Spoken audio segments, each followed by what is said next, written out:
I am so tired of talking about woke culture. By now, you have heard this word so many times, but so often no one can define it. Konstantin Kitsin, a Russian-born, British-based comedian, had had enough of it, though. We have embraced freedom. We have maintained law and order. We have protected the rights of parents. We have respected our taxpayers, and we reject woke ideology. We fight the woke in the legislature. We fight the woke in the schools. We fight the woke in the corporations. We will never, ever surrender to the woke mob. Florida is where woke goes to die. The governor of Florida declared that his state is where the word goes to die. But what does it really mean, the word? Stay tuned and learn about how this word woke is merely shorthand for a new moral culture. A culture which ascribes value to being a victim and demerits for being an oppressor.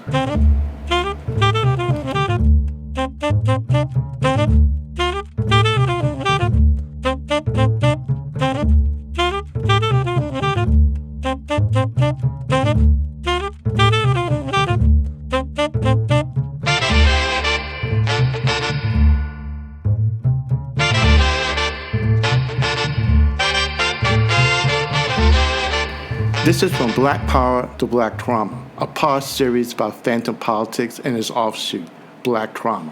I'm Norman Kelly. Woke. You've heard this word and probably have associated it with certain ideas and behavior, particularly describing those who reside on the left side of America's social and political spectrum. Woke has now become as meaningless as certain words such as privilege or white supremacy used by the left. Today, however, conservatives use it to describe anything that they don't like, as in the case of Ron DeSantis. And if woke had been current in 2016, Donald Trump would have used it instead of political correctness. But what are people referring to when they use the word? What they are attempting to describe is a new moral culture that recently sprouted up on the cultural and political scenes. These new sensibilities rose on college campuses and do reflect to some degree leftist sentiments. But these new sensibilities represent a new moral culture that ascribes value to being a victim and demerits for being an oppressor. This new moral culture is the sort in which the theoretical trope of trauma emerged from. So let's begin with the basics. What is a moral culture? Moral culture is just a shorthand term that Bradley Campbell and I use to describe broad patterns of moral conflict and ways of handling conflict. Jason Manning is a professor of sociology at West Virginia University. He's the co-author, along with Bradley Campbell, of The Rise of Victimhood Culture. In their book, they do not use, I repeat, do not use the term woke. However, in their observation and writing, they describe in great detail a new moral culture in which the shorthand term has become a certain word. So if you study human behavior across different settings and societies, you'll see some patterns in the kind of things people take offense to, the kind of things they rank as being the most severe sorts of offense, the things they're most sensitive about, and in their preferred or approved ways of handling offenses when they happen. So moral culture is just a way of divvying that up really roughly. And we always got to add the caveat that when we talk about X, Y, or Z moral culture, you could always, define things more granularly, even within the same moral culture. Not every person or conflict's going to be the same, but you can find these broad patterns. In order to understand this new moral culture, one has to understand what sociologists have described as previous ones, those with honor and dignity. The distinction between honor and dignity is already something recognized in psychology and anthropology and history. Honor cultures are ones where there's a strong sensitivity to slight and a sensitivity to shame, and people are very concerned with maintaining their public reputation. And that public reputation revolves especially, not only, but especially around physical toughness, bravery, a willingness to fight back. You see it in older times, especially in things like the duels that the aristocrats used to fight when their honor was besmirched. Aristocrat A insults aristocrat B, they have to fight a duel to settle it. I mean, we had Alexander Hamilton killed in a duel because someone, he insulted Aaron Burr. Aaron Burr challenged him to a duel. He felt he had to fight to protect his honor, Mm-hmm. or else he would be shamed as a coward. The other culture that's usually juxtaposed to that's what they call dignity culture. So, and it's one of those things, it's always, you define your own culture maybe by reference to other people's, because otherwise yours would be invisible to you. But you had sociologists and historians writing in the middle 20th century, looking back at the dueling of the old elites and saying, this seems so alien to us. And if someone accused me, a college professor, of not having any honor, I'd just like shrug and walk off. Because whatever, I know I'm all right. I know my own worth. And so the idea was that people in a dignity culture don't concern themselves with honor so much because they believe in the inherent dignity of each individual, which is not so dependent on reputation. Mm-hmm. And so there's generally, because there's less concern with shame and reputation, people are less sensitive to slight. They can afford to kind of let insults slide off them, Mm-hmm. or maybe respond in a lesser degree just by saying, well, no, that accusation's not right. Let me give you the evidence that's not right. And so you have less emphasis on being, kind of a chip on your shoulder, being willing to fight back. Victim culture also responds to slights, but in a very different way.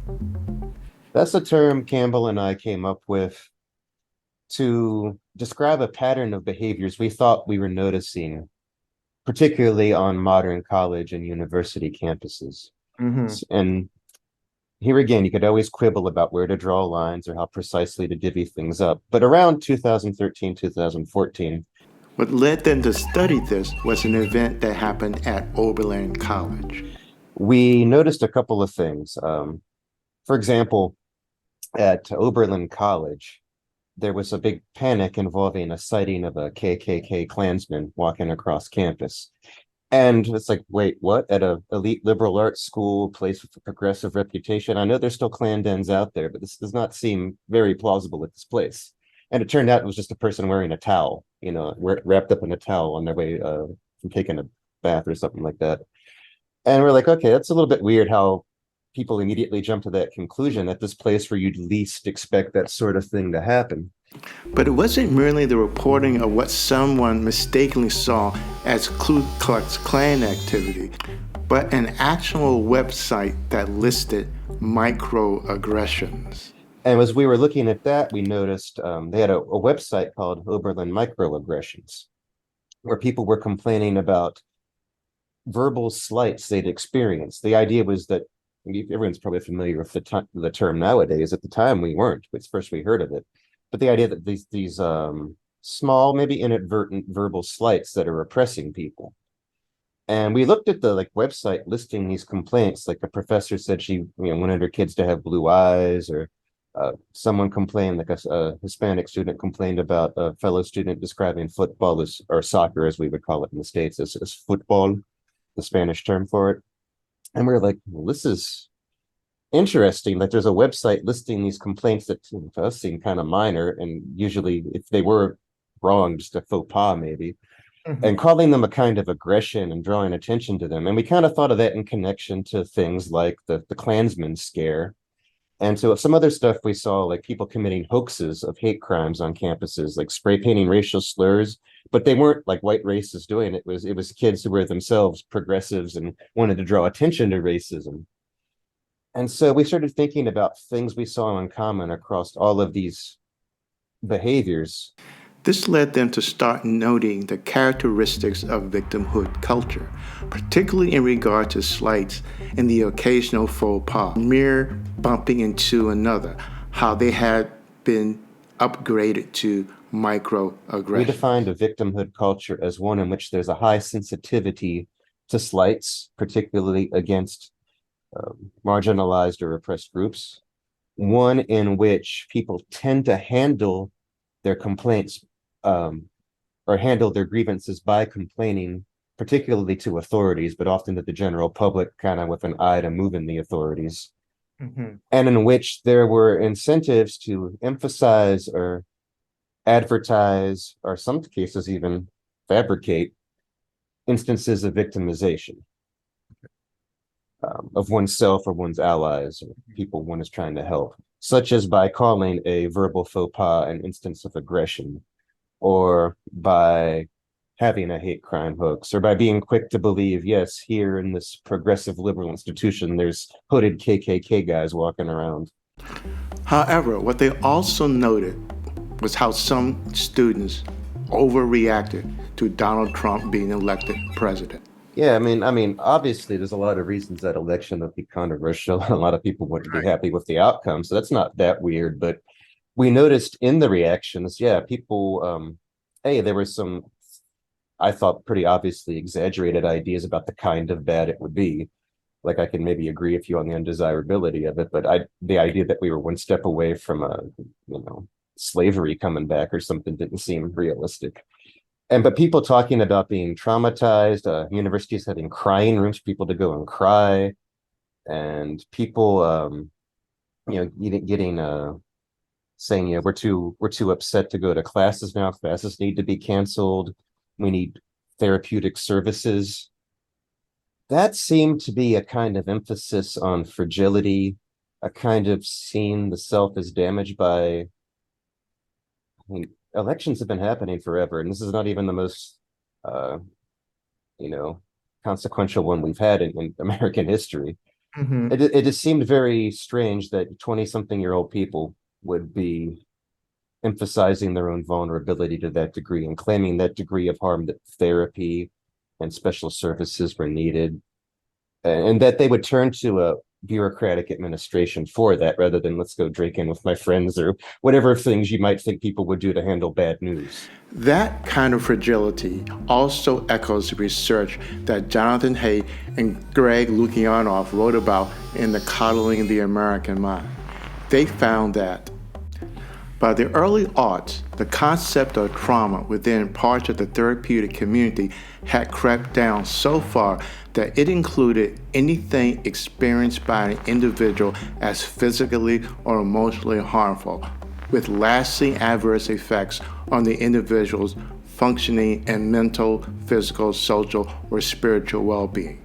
The subjective experience of harm became definitional in assessing trauma. As a result, the word trauma became much more widely used, not just by mental health professionals, but by their clients and patients, including an increasing number of college students.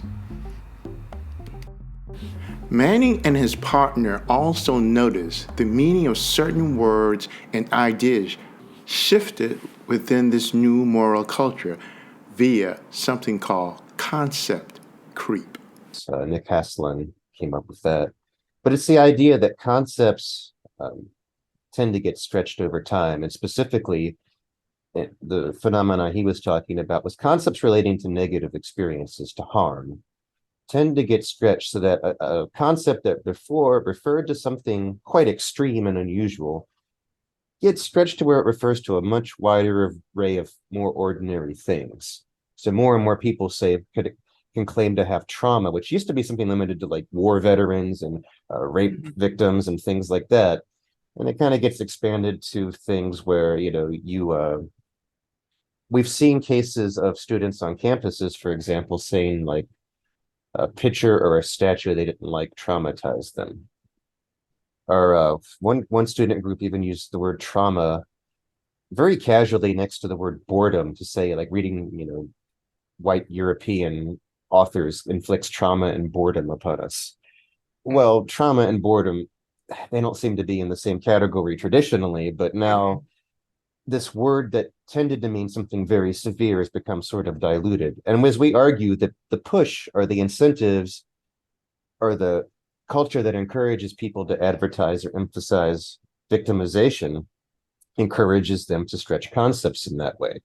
So it's not that something annoyed me, pissed me off. It's that it traumatized me. It's that it abused me, that it oppressed me. So the more severe term becomes the preferred term because that's what mobilizes authoritative actors to take one side.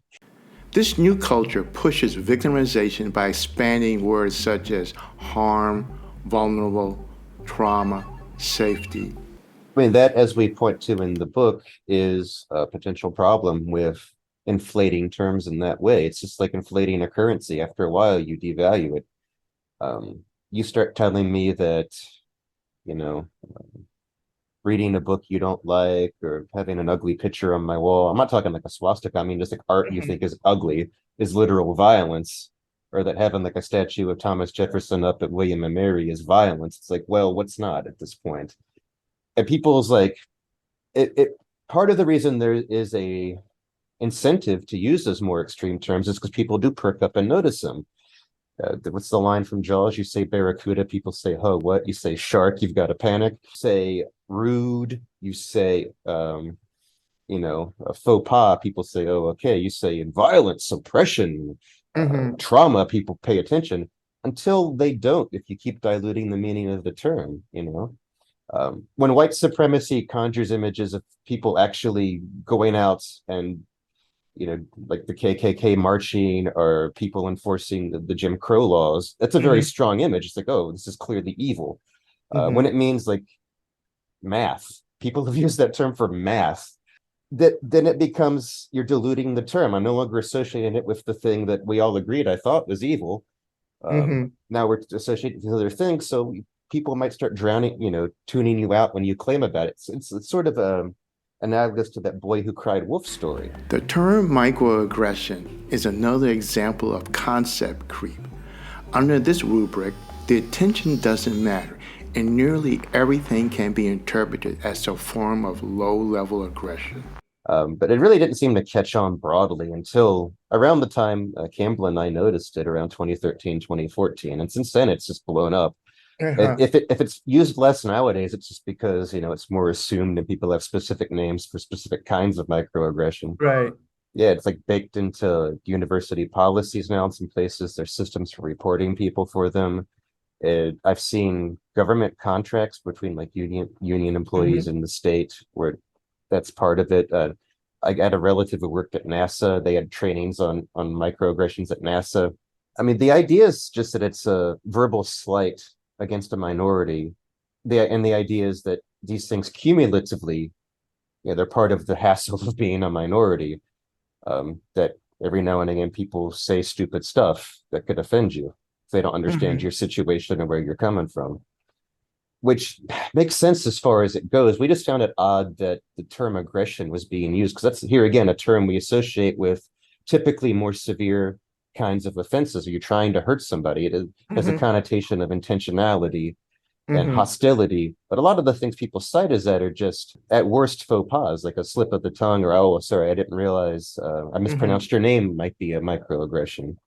But in a global world where you meet foreigners all the time, you're going to mispronounce unfamiliar names. It should be part of the friction of human interaction that you apologize and do it right after that. So the idea of classifying it as an aggression, and then like the idea that people were cataloging these things, that they were creating systems to report these things, that's really what struck us as interesting. Not the idea that there's small offenses in everyday life, because of course there are, but that they deserve to be classified as by a fairly severe sounding term, and that they deserve this amount of attention, and official attention at that, attention by authority figures. And so we saw that as part of this culture of emphasizing sensitivity to slight, training people to recognize that things maybe they didn't even think were offensive to themselves actually are. And yes, you should be offended and you should report this to the authorities. We thought that was part of this new cultural shift. The two sociologists noted that this new moral culture was mostly prevalent in certain elite environments. Victimhood culture is very much in modern America an elite culture. And it sounds contradictory because it is a culture of supporting the downtrodden or claiming to be part of the downtrodden. But yeah, you don't hear people in the hollers of West Virginia talking like this. You don't hear people in downtown Newport News talking like this. It's very much something that came out of these very selective, very wealthy liberal arts schools, the Ivy Leagues, and has kind of trickled down through there. So the explanation, as far as we have one, is that in part, people in these settings, whatever their ethnic background, I mean, you're usually rich if you're there. So there's sort of a rough equality. Not everybody's equally well off, and I know there's exceptions and Right. scholarship kids. It's kind of within a broad social stratum. People are, and when you have a kind of rough equality, whether at the top or at the bottom, you do get a little bit more sensitivity to status differences between people. People kind of policing small differences amongst themselves. What's the Freud phrase, narcissism with small differences? So you get that, but also you get at these elite schools, that's the places where the swelling of the bureaucracy happened first and fastest. If you look at like student to administrator ratios, it seems like at the more elite schools, there's way more administrators per student. And you see a general pattern in conflict or social control or whatever you want to call it, where authority figures are a bit more responsive to the elites. I venture the notion that some of this might be interclass competition. It's not something we wrote about in our work, Campbell and I, but it is something I've thought. Okay. Especially because after we published that book, I got a little bit into the work of Peter Turkin, who talks about the role of intra-elite competition in driving political instability. And the idea is, you've got all these educated people lined up for sinecures or sons of aristocrats or whatever, depending on the time period. And when the number of those outstrips the number of offices to be held, they start getting very intense in their competition for those positions and finding ways to mobilize to vote others off the island. And so it's occurred to me we could maybe model some of the Great Awakening, if you want to call it that, as a intra-elite phenomenon of, there's only so many professorships and journalistic positions to go around, which might be why some people are so eager to denounce others. I haven't done the survey data to quantify this, but this does seem to be something that is a professional class phenomenon more than a working class one. This is an export from the academy, whose graduates become lawyers, doctors, activists, journalists, writers, media heads, and professors. This new culture draws perimeters around specific categories, those who have grace and those with original sin. You see this countervailing tendency where it's not evenly applied. So if somebody is designated as being in a protected category, then you start defining racism by definition is only when whites do it. Sexism by definition is only when men do it. And censorship by definition is only if people in power do it. Various things that might be considered bad or offensive now have the definition sort of put on a partisan angle where group I support cannot be guilty versus the all whites are racist inherently thing. Group I am against is always guilty inherently. Follows the predicted contour of people emphasizing the badness of privileged people and groups and the moral deservingness of victimized or marginalized people and groups. But also you see, I think, the obvious moral and logical issues with it. This leads to what Manny calls moral emaciation. Campbell and I, in I think it was an interview we did with Claire Lemon, we talked about this concept, moral emaciation, we called it, which is just a fancy word for sometimes in some conditions, it seems like people's concepts for making moral judgments get extremely narrowed. And you might think of a couple different examples that maybe in a very extremely religious setting, everything becomes, is that act Christian or unchristian? And they can't just say okay, that was rude or that was ugly. Or in maybe a revolutionary situation, like in Soviet Union, everything's either communist or capitalist. That's your only categories. Okay. And so we kind of thought maybe we see some of the same thing happening with racist or white supremacist and moral and aesthetic judgments in parts of modern society where you see something it could be an ugly statue on a campus, not even a political statue, a picture, a statue of Washington or something, but there was a statue on one campus that's just called the Sleepwalker. It was a man in his underwear. And so instead of saying this thing's ugly or creepy, people said it's traumatizing us because it's enforcing rape culture and is sexist and all this. So it's every judgment has to become part in one of those terms, a sexist or a racist or something like that. You can't just say that's obnoxious or I don't like it or that dude was an asshole. Given what we know now, Is victimhood culture woke culture? I'd say the concepts overlap. This is one thing Campbell and I have acknowledged. Like, there's a ton of different terms out there to try to capture our current moment in society.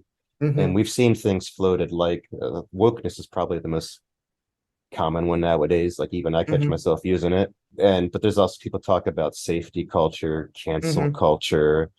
Wesley Yang talks about successor ideologies. There's a bunch of others, which makes me think, I mean, aside from the fact that there's various intellectual incentives to coin new terms, that people really are noticing that something's changed in our society and they're trying to get a handle on it.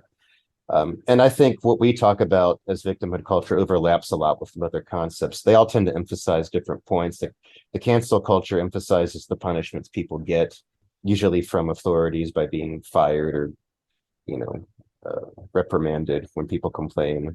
Safety culture emphasizes that degree to which people talk about their fragility and trauma and need of protection when they're making their complaints and beseeching authorities.